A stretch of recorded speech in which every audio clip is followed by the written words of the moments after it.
It has never been easy to follow Dean Morton, but it gets harder every year, I think. Anyway, it's a wonderful honor to be here and to say something about the very first recipient of this new award. I first met Jim Venturi when he was in a carriage or a stroller or some kind of conveyance for an infant more than 40 years ago, when I was writing an article about his parents, Robert Venturi and Denise Scott Brown, for the New York Times.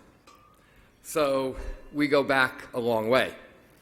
And I'm saying that not to embarrass him or to say something clever about how he showed his potential way back then, because I don't know that he did. I mention it because his parents are a key part of his story. He grew up in an extraordinary household with a pair of extraordinary people, and his sensibilities to architecture and design and cities were honed early. But everybody knows that famous parents can be a mixed blessing.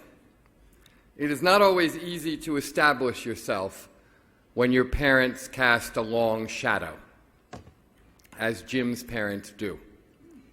Some people never get out of the shadow. Some run in the other direction altogether. And then some of them manage to absorb what they've learned and transform it into something that is entirely their own, something that shows how they've been shaped by the world they grew up in, but how they've used it as the basis for creative work that is altogether different from anything their parents might have done. These are the ones who are the luckiest, or the wisest, or both. And Jim Venturi is very much in that category. He has honored his upbringing by doing something with it that is entirely his own. First, by working on a film that explains Bob and Denise and their work, and now through the remarkable organization in which he plays a central role, Rethink New York. Rethink New York is a bold exercise in planning that is full of common sense. And it is that wonderful combination of boldness and common sense that makes him a particularly appropriate recipient of the first James Parks Morton Promise of the Future Award, since Dean Morton, too, has this special ability to think grandly and think reasonably at exactly the same time.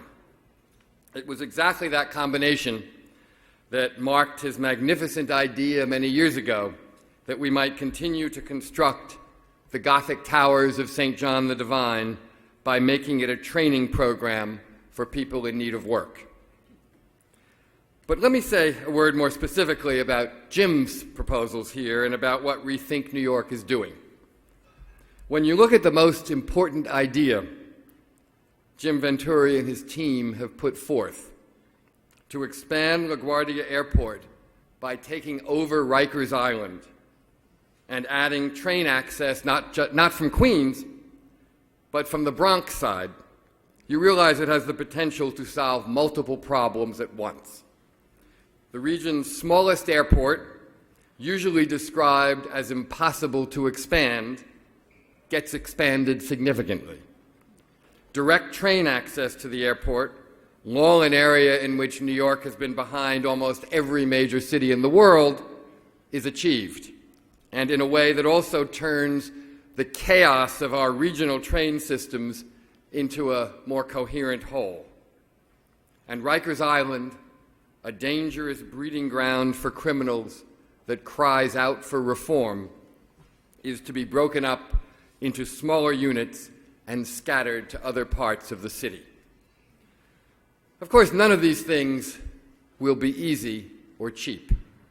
They all possess gargantuan challenges, and even if every piece were to fall into place, it would be a generation or more before anybody would see the benefits of this idea. But that, I think, is the very point, and why this is so impressive, and why so much of our usual thinking of infrastructure is so flawed.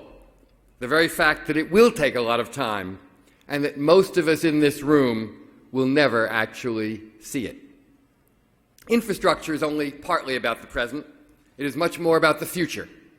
Every day, every single one of us benefits from the fact that previous generations were willing to invest in the future to build this city.